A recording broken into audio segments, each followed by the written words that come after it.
que le Saint-Esprit ait sa juste place en nous, qu'il ne trouve aucune obstruction, qu'il soit libre d'accomplir son œuvre.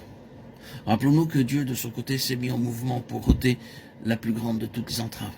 Lorsque le Seigneur Jésus est présenté dans la lettre aux Hébreux comme l'homme établi dans le ciel. Jésus, nous le voyons couronné de gloire et d'honneur, de neuf. Cela signifie que Dieu peut maintenant poursuivre son œuvre en relation avec l'humanité. La pensée de Dieu se rapporte toujours à l'homme. Qu'est-ce que l'homme pour que tu prennes soin de lui? Voici l'homme auquel les hommes doivent être rendus conformes. Mais il y avait une grande entrave, un grand obstacle qui rendait cela impossible. Et cet obstacle était la mort. La mort se trouvait en travers du chemin. L'homme ne peut y parvenir aussi longtemps que la sentence de mort pèse sur toute chose. Car lorsque l'homme a péché dans la personne de son premier père, la mort, ce grand ennemi de tout le dessein de Dieu, fut prononcée comme une sentence sur tous les hommes. Et ainsi, elle se tient en travers du chemin.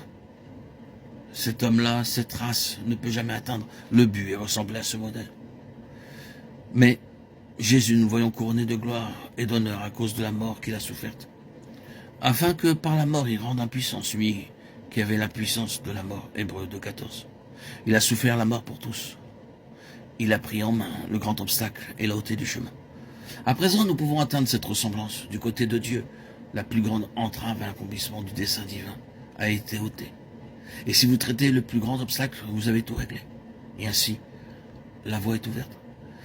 L'effet de ceci sur nous devrait donc être que nous veillons à ce que nous échappions au terrain de la mort et que nous nous en maintenions à l'écart. Cette mort qui pèse sur le vieil homme. Cela peut paraître mystérieux, cela peut paraître difficile à comprendre. Mais en fait, c'est très réel, très pratique. Si nous commençons à avoir, vous et moi, quelques affaires avec nous-mêmes telles que nous sommes en nous-mêmes, nous savons que la mort commence à agir. Il en est toujours ainsi. Et l'ennemi le sait également. S'il peut mettre en mouvement cette roue de nature, le cours de la nature, selon la version d'Herbie, Jacques 3,6. S'il donc, il peut mettre en mouvement cette roue de la nature et la faire tourner et nous y entraîner, il sait qu'il nous maintient à nouveau sous la puissance de la mort. Le Saint-Esprit est l'esprit de vie et travaille sur la base de la vie et uniquement sur celle-ci. Nous devrions donc nous exercer, vous et moi, à nous tenir toujours sur le terrain de la vie. Nous avons besoin de nous rappeler que la pensée de Dieu pour nous, c'est la vie et non la mort.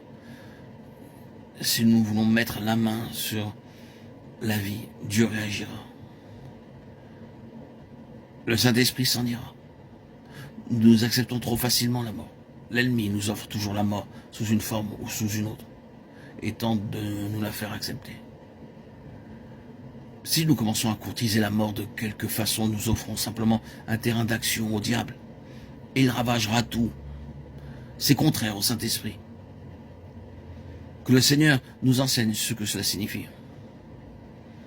Le Saint-Esprit est consacré à Christ ressuscité, à la réalisation en nous de tout ce que sa vie de résurrection signifie, avec le but final de la glorification.